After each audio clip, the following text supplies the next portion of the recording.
PTI को ban करने का फैसला।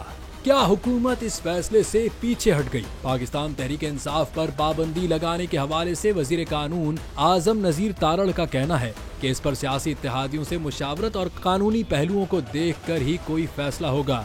इस तजवीज़ के कानूनी पहलू देखे जाएंगे। अभी सिर्फ ये सोच विचार है, इसको ऐलान या मंतिकी फैसला नहीं कह सकते।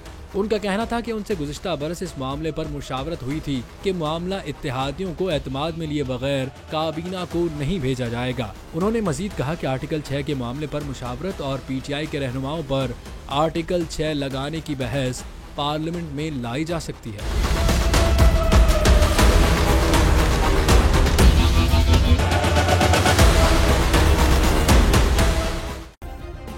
सब्सक्राइब करें और बेल दबाएं ताकि कोई खबर रह न जाए।